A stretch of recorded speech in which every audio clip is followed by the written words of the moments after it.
Hello and welcome to episode 24 of The Formula. I'm your host, Nick Boddington. Today, I'm going to have a little bit of a rant. It's something I've been thinking about all week. Today is Thursday and I had a conversation with someone on Monday and it's really sparked off. So I've written articles on LinkedIn, it's been on social media, it's been on Snapchat. We're going to bring it to the Formula on YouTube. So today is talking about what makes it big in business compared to what keeps it stagnant. I'll see you in a sec.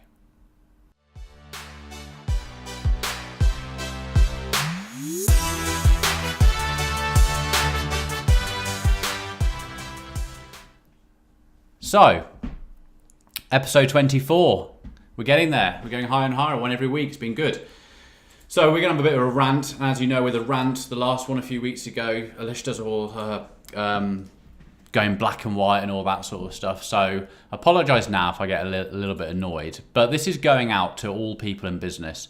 And there are so many people in business who set up companies and then those companies flop, or they go for 3 years, 4 years, 5 years because they've got some customer base, but it's just really hard and they don't know what to do and all this. And there's so many of these businesses out there, and I'm not slating those kind of businesses. I'm not slating that attitude, because you know what? If so-and-so wants to go and is working for someone else and they want to be their own boss and they want to start their own business and they're happy to take, I don't know, let's say they turn over 90,000 a year or whatever, then that's great. The problem I see with all this, and the reason why I don't want to be in that place, because when I started in business, you have to go, as you're growing, you have to go through that place. And you know what? It's really horrible. I personally find that place horrible, because there are so many times when I thought, you know what? I might as well just work for someone else. It's so much less stressful, because it's all started with, oh, I want to be my own boss. I'm sick of being told what to do, all this sort of stuff. So you start a business. You've got a great idea. You might be absolutely fantastic at what you do. But the problem is, it's not just being fantastic at what you do.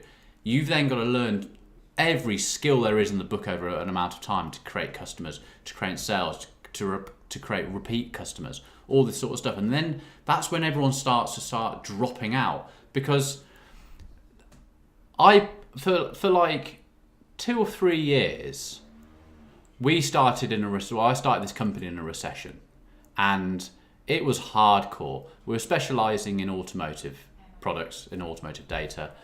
The automotive data sector was just it was screwed. So getting people that I'd spoken to before at previous jobs working in that sort of arena, these guys were spending serious money every year. Now they had no budgets. So it was a constant, every single month thinking, I need to get this much money in the business.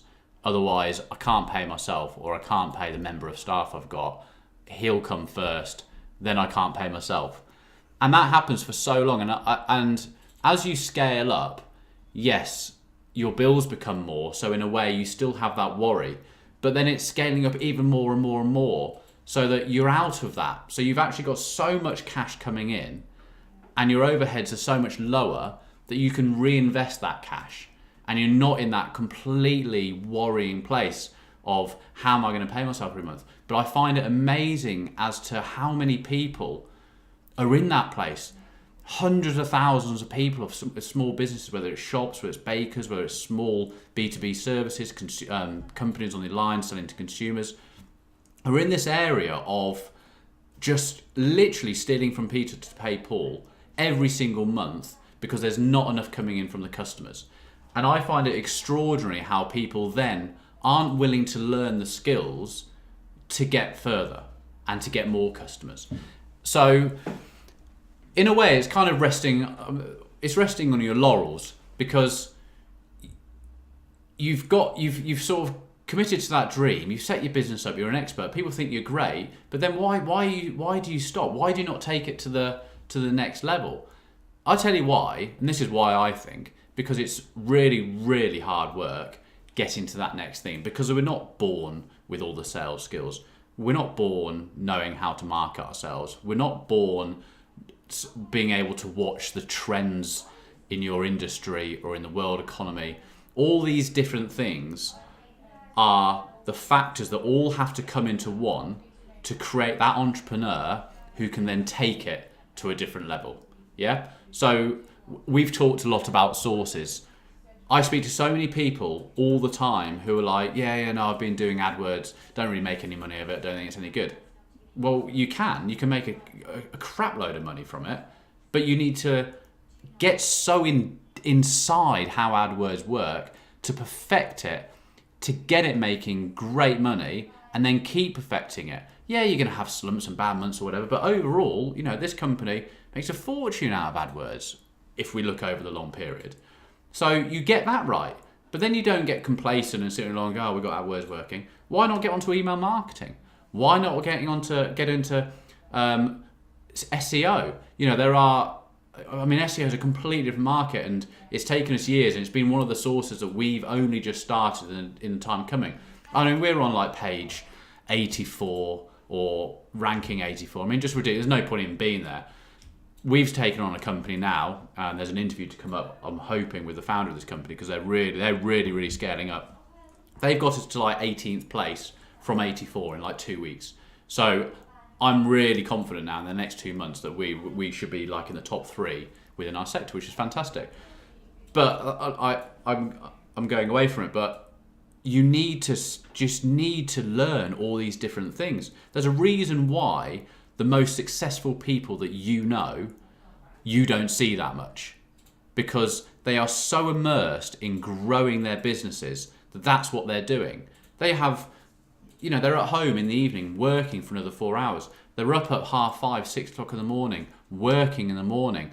That's what they do. They live and breathe it. Because once you get to, if you love what you're doing, and if your company is producing, you're going to love what you're doing. Why don't you want to just keep going and going and going? I just don't get it. I don't get why people just want to sort of get to a certain size, or even a one-man band or 2 or 3 employees. It's so worrying at that point, because the market changes so quickly. You'll see it with social media. Literally, a competitor could be created like that in any industry. And I speak to people who do no social media whatsoever, and it's not happening in our industry, it'll never change our industry. I could guarantee that in the next few years, those industries that they're saying it'll never happen in this industry, someone will disrupt it. Someone will come out and disrupt that industry, and it will work, and then other guys will follow the disruptor, and those people who haven't moved with the times will literally just disappear. So if you're that one-man band and you're relying on someone coming into your shop because you're resting on your laurels, what if that person doesn't? What if we hit in a recession? What if that person doesn't want to spend $2.99 on a coffee and a piece of cake? They're not going to come in. So you need to keep advancing and expanding all the time with your marketing to get to the point that you are so busy that if there is a drop, it's not going to ruin your business, because anything can happen all the time. So you want to make your order book hundreds of orders. So if shit hits the fan, it drops down to 100 and you still run. Not having 25 orders and those customers who are producing 15 of your orders disappear because they're having a hard time and they've suddenly decided that your product or service isn't needed in the hard time. That's how you need to think. And it's just annoying me. And you know what? I'm not actually losing my temper. I just find it unbelievable how people just don't want to learn anymore. And then they don't understand why, when shit hits the fan, why they're going under, or, no one owes anyone anything. It's all about you. It's all about you just literally learning as much as you can at the moment. So like Facebook ads is, webinars. So Lish and I have basically spent the last 3 weeks immersing ourselves in webinars. And on the 10th, we're doing our first webinar, which you can see. Well, actually, don't go to the website yet because you won't see it. But if you're following us, you will hear about this. Sorry? There's going to be a link in the description below. There's going to be a link in the description below. Thanks, Lish. But that's our first thing. So we've immersed ourselves in webinars. Facebook ads, really, really cheap. So I need to investigate that. So I'm going to completely immense my life into Facebook ads for days or weeks. Practice, test, learn from it, make it work. Then move on to another thing. So we've got lots of different sources coming in and we can just keep growing, and then we employ more salespeople to deal with the amount coming in. That's how you scale up, not bringing some money in, stripping the company and giving yourself a great lifestyle. Let that come. Literally just plow everything back into the company and keep growing and growing and growing. Set yourself up a future, grow a real business. This takes time, it takes patience. We're so in this world of the Mark Zuckerbergs and whatever who are like, yeah, you know, they've just given Plowby money and all this sort of stuff. It's not going to happen, guys. Trust me, building a business takes years, takes a lot of patience, and it's getting the foundations right so you can create a great company with great people and great clients. It's not going to happen overnight. You're not going to be Mark Zuckerberg. You're not going to be driving a Lamborghini in 3 years' time from setting up your first business. You could, but probably the business is going to go flop because you stripped all the money from it. That's it for today. That's my rant. We've done the black and white thing. Subscribe below. I hope you enjoyed it. I hope it's made you think, because business is really hard. And if you are setting up in that first year, don't get, I've got my own business. Yeah, I just bought a Beamer. I got it on lease. You've got it on lease. You haven't spent 70,000 on a Beamer in your first year or your third year. It just hasn't happened. So cut the crap. This is business. This is the real world. We're trying to create really good, strong, growing businesses. Takes patience. Takes a shitload of hard work. That's how you need to look at it, and learn. The reason I like to promote myself out there at the moment is because a lot of the people out there are just guys and girls who are teaching people like me how to do something, yet they've never done it themselves. I'm teaching you guys from what I'm learning, from what I've learned in business, from what I'm learning in business, as I grow, as you grow, as we go to different things. So join us on the webinar. It's going to be about buying data. It's going to be how you use data or prospect lists to further and create sales. It's not just about putting it into an email and pressing send and hoping for the best of it. You've got to learn that area. I'm going to teach you how to do it. That's on the 10th. I think it's going to be about 6 p.m. We might do 2 in that day. If you're really interested, subscribe below and we'll get all the information over to you. But you know where we are. We're on Snapchat, we're on Facebook, we're on Twitter, we're on LinkedIn. Nick Boddington, nick-boddington.com. Subscribe there. That's the best place to go and get everything that we're getting. And there will be an events page there, hopefully in the next 5 days. I'll see you on episode 24. 25.